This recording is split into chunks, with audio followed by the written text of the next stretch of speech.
Hi guys, నేను మీ మహేష్. మీరు చూస్తున్నది Mahesh Telugu tech YouTube channel. ఎవరైతే యూట్యూబ్ క్రియేటర్స్ ఉన్నారో వారి యొక్క మొబైల్ ఫోన్ యూజ్ చేసి వీడియోస్ అయితే ఎలా రికార్డ్ చేయాలి, ఆ రికార్డ్ చేయడానికి కావాల్సినటువంటి ముఖ్యంగా 5 విషయాలు అయితే గుర్తుపెట్టుకోవాల్సి ఉంటుంది. సో 5 విషయాలు ఏంటి అనేది నేనైతే ఈ వీడియోలో అయితే క్లియర్గా ఎక్స్ప్లెయిన్ అయితే చేస్తాను. అండ్ మొదటిసారిగా ఎవరైతే నా ఛానల్ అయితే చూస్తున్నారో ఈ వీడియోకి అయితే ఒక లైక్ ఇచ్చి సబ్స్క్రైబ్ అయితే చేసుకోండి. అండ్ మన టాపిక్లోకి వెళ్ళిపోయినట్లయితే ఫస్ట్ పాయింట్ వచ్చేసి మనం వీడియో తీసేటప్పుడు ఒక ఫ్రేమ్ అనేది సెట్ చేసుకోవాలి. ఆ ఫ్రేమ్ అనేది ఏంటి అంటే ఆ ఫ్రేమ్ అనేది ఎగ్జాంపుల్ ప్రజెంట్ నేను ఉన్నాను ఇక్కడ. సో నేను ఏ ఫ్రేమ్లో కనబడాలి ఆడియన్స్కి. సో ఈ మనం ఇక్కడ ఉన్నాం ఎగ్జాంపుల్. ఇక్కడ మనం ఈ సైడ్ కానీ చూసుకున్నట్లయితే సేమ్ ఉండాలి. బ్యాక్గ్రౌండ్ డిస్టెన్స్, బ్యాక్గ్రౌండ్ ఏ విధంగా ఉంది అండ్ సైడ్ ఏ విధంగా ఉంది. సో మనం ఫ్రేమ్లో కరెక్ట్గా కనిపిస్తున్నామా లేదా అనేది టోటల్ ఇవైతే చూసుకోవాల్సి ఉంటుంది. సో ఈ విధంగా చూసుకొని మన మొబైల్ని ఒక ఏ ఫ్రేమ్లో కనపడాలో మన మొబైల్ని ఒక యాంగిల్లో ఆ ఫ్రేమ్ యాంగిల్లో సెట్ చేసుకోవాల్సి ఉంటుంది. సో ఆ విధంగా సెట్ చేసుకొని ట్రైపాడ్కి సెట్ చేసుకొని మనం వీడియోని అయితే రికార్డ్ చేయాలి. ఆ రికార్డ్ చేసినప్పుడు ముఖ్యంగా ఏంటి అంటే ఫస్ట్ ఆఫ్ ఆల్ మన మొబైల్లో వీడియో రికార్డ్ చేసే ముందు ఫ్లైట్ మోడ్ అయితే ఆన్ చేసుకొని పెట్టుకోవాలి. ఏదైతే మెయిన్గా గుర్తుపెట్టుకోండి. ఈ ఫ్లైట్ మోడ్ ఆన్ చేసుకోకపోతే ఏమవుతుందంటే మనం వీడియో రికార్డ్ చేస్తుంటాం. ఫర్ ఎగ్జాంపుల్ రికార్డ్ చేసినప్పుడు ఏమంటే అనుకోకుండా ఒక కాల్ కానీ లేకపోతే ఏదైనా మెసేజ్ వచ్చినప్పుడు ఏమవుతుందంటే మనం మొత్తం డిస్టర్బెన్స్ అయిపోతుంది. సో మనం వీడియో అన్నీ చేయలేకపోతాం.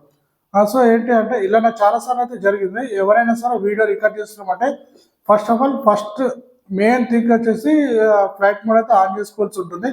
సో ఆన్ చేసుకున్న తర్వాత వీడియో రికార్డ్ అయితే చేసుకోండి. సెకండ్ పాయింట్ వచ్చేసి మీరు ఫ్రంట్ కెమెరా యూజ్ చేసినా సరే, బ్యాక్ కెమెరా యూజ్ చేసినా సరే మీరు ఓన్లీ కెమెరాని మాత్రమే చూసి వీడియోని అయితే రికార్డ్ చేయాలి.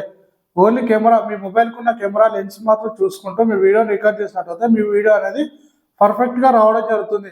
అండ్ థర్డ్ పాయింట్ వచ్చేసి మీరు వీడియో రికార్డ్ చేసినప్పుడు ముందు ఏం చేస్తారంటే మీరు మీ కెమెరాని ఒక స్మూత్ క్లాత్తోని క్లీన్ చేసుకోవాలి. ఎందుకంటే అలా క్లీన్ చేసుకోకపోవడం వల్ల ఏమవుతుంది అంటే మన కెమెరా మీద కొంచెం డస్ట్ కానీ ఏదైనా వాటర్ అలా పడినప్పుడు ఏమవుతుందో మన వీడియో రికార్డ్ చేసినప్పుడు కొంచెం మస్కగా కనబడడం జరుగుతుంది. సో ఇలా కనబడినప్పుడు ఏమవుతుందో మన వీడియో క్లారిటీ అనేది తగ్గిపోతుంది. సో ఎవరైనా సరే మన కెమెరాతో షూట్ చేసినా సరే కెమెరా లెన్స్ అయితే క్లాత్తోనే అయితే తుడుచుకోవాలి. లేదు అంటే మన మొబైల్ అయినా సరే స్మూత్ క్లాత్తోనే మనం ఒకసారి తుడుచుకున్నట్టయితే మన కెమెరా క్వాలిటీ అనేది చాలా బాగుంటుంది.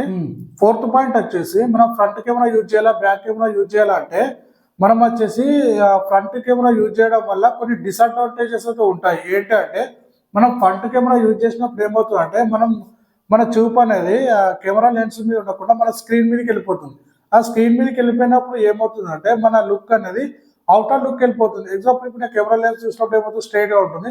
సో స్క్రీన్ మీద చూసినప్పుడు ఏమవుతుంటే మన లుక్ అనేది కొంచెం సైడ్ అయిపోతుంది. అలా అయినప్పుడు ఏమవుతుందంటే నేను వీడియో రికార్డ్ చేసినప్పుడు ఏమవుతుందంటే ఆడియన్స్ ఎవరైనా సరే మన వీడియోని ఓపెన్ చేసి చూసినట్లయితే మనం వాళ్ళకి చెప్పినట్టు ఉంటుంది. ఏదో సైడ్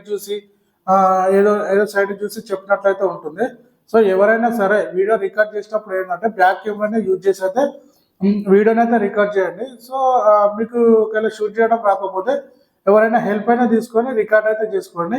అండ్ ఇంకొక బ్యాక్ కెమెరా వల్ల ఇంకొక అడ్వాంటేజ్ ఏంటంటే మనకు ఫ్రంట్ కెమెరా కన్నా బ్యాక్ కెమెరాలో వీడియో క్లారిటీ అనేది చాలా ఎక్కువగా ఉంటుంది. అండ్ కెమెరా క్వాలిటీ కూడా ఎక్కువగా ఉంటుంది.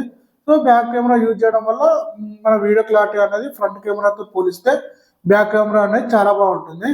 ఆయన అయితే బ్యాక్ కెమెరా అయితే సజెస్ట్ చేస్తున్నాను. ఎవరైనా సరే వీడియో రికార్డ్ చేసేటప్పుడు బ్యాక్ కెమెరా నుంచి అయితే వీడియోని అయితే రికార్డ్ చేయండి. ఫిఫ్త్ పాయింట్ వచ్చేసి మన మొబైల్లో కొన్ని సెట్టింగ్స్ అయితే ఆన్ చేసుకోవాల్సి ఉంటుంది. అవి ఏంటి అంటే ఫస్ట్ ఆఫ్ ఆల్ మన మొబైల్లో వాటర్ మార్క్స్ అయితే ఉంటాయి. సో ఆ వాటర్ మార్క్ అనేది రిమూవ్ చేయండి.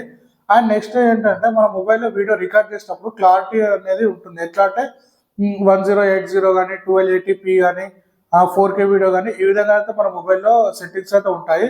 సో మన మొబైల్ని బట్టి వీడియో క్లారిటీని బట్టి అందులో సెట్ చేసుకొని వీడియోని అయితే రికార్డ్ చేసుకోండి. 4K ఉంటే 4Kలో పెట్టి చేసుకోండి. వీడియో క్లారిటీ అయితే చాలా బాగుంటుంది. అండ్ నెక్స్ట్ వచ్చేసి మన మొబైల్లో కొన్ని ఫిల్టర్స్ అయితే ఉంటాయి. ఆ ఫిల్టర్స్ ఏంటంటే పిచ్చి ఫిల్టర్స్ అయితే యాడ్ చేయకూడదు. మన ఇప్పుడు ఎగ్జాంపుల్ మనం వీడియో తీస్తున్నాం అంటే మన వీడియోకి కరెక్ట్ మ్యాచ్ అయ్యే ఫిల్టర్ని అయితే సెట్ చేసుకొని మనమైతే వీడియో రికార్డ్ చేసినట్లయితే మన వీడియో అనేది నీట్గా క్లియర్గా ఉంటుంది. సో ఈ విధంగానైతే రికార్డ్ చేయండి. సో ఇది అండి ఈరోజు మా టాపిక్.